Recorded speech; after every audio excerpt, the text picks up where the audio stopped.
We've all got them. Insecurities, little fears, things we're just not great at. But when it comes to your job, what are you supposed to do with them?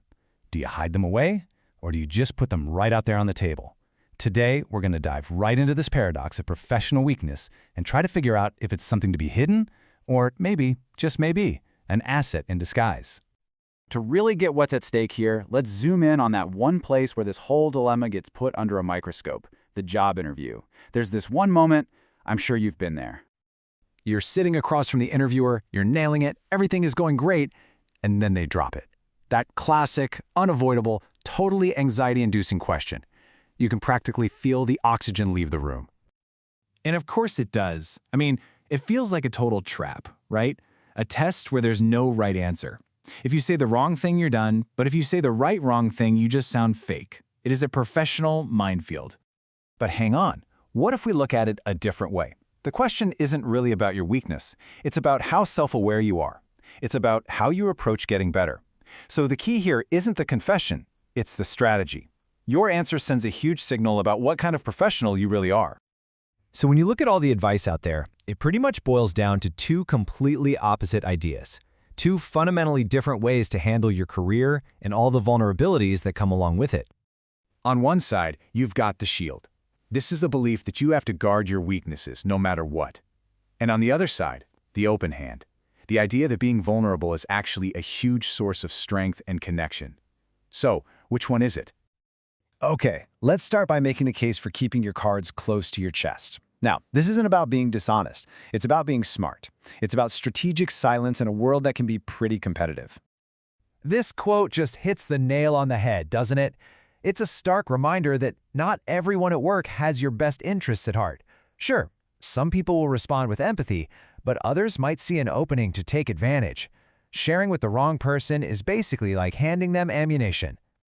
So, the strategy of concealment, of putting up that shield, it has some really clear benefits, right? First, it stops people from using your weaknesses against you. It saves you all that mental energy you'd spend worrying about being judged. You avoid damaging your reputation by oversharing, and you keep your credibility because you get to choose when and if you respond instead of just blurting something out impulsively. But then, you've got the total opposite point of view.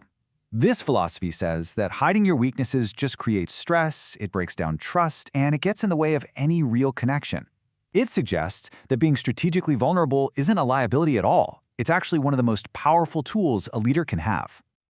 Let me tell you a quick story that shows this idea in action. Meet Rod. He's a CFO, a total genius with numbers, a perfect fit for his job, except for this one thing that he was desperately trying to hide from everyone. See, Rod had this intense fear of public speaking, but his CEO, Jen, she loved it, and she just assumed everybody else felt the same way. So she was constantly asking him to give big presentations. For years, Rod just sucked it up and said yes, hiding his absolute terror. The stress was unbelievable. It led to sleepless nights and even serious health scares like heart palpitations. Eventually, the stress was just too much. Rod knew he had to come clean. He was terrified Jen would think less of him, but he told her the truth about his fear. And her reaction was the absolute last thing he expected. She was horrified. Not at his weakness, but at the idea that she had been causing him so much pain without even realizing it. And this right here, this is the power of the open-hand approach in a nutshell.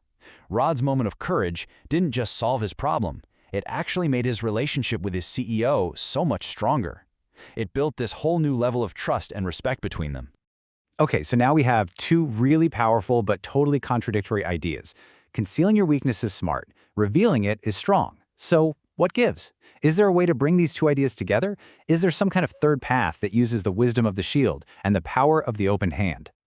Well, part of the answer might actually come from our cultural point of view. Western thinking often tells us to just focus on our strengths, to double down on what we're good at.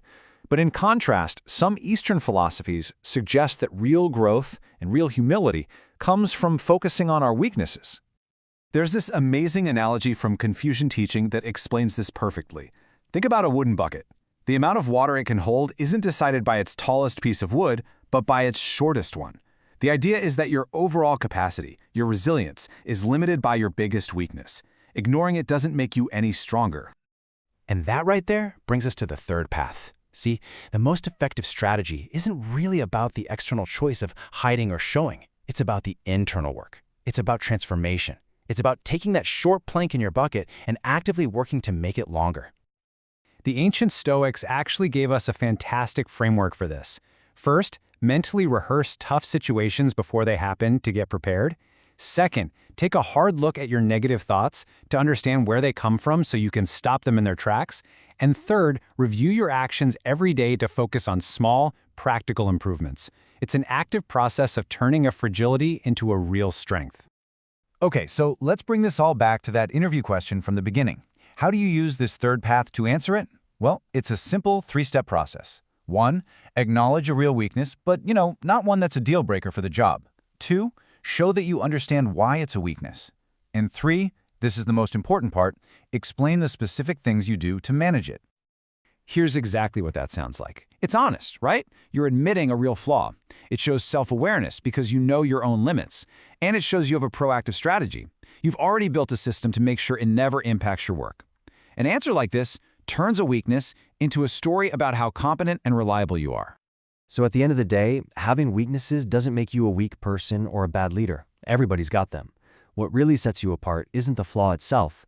It's how sophisticated your strategy is for dealing with it.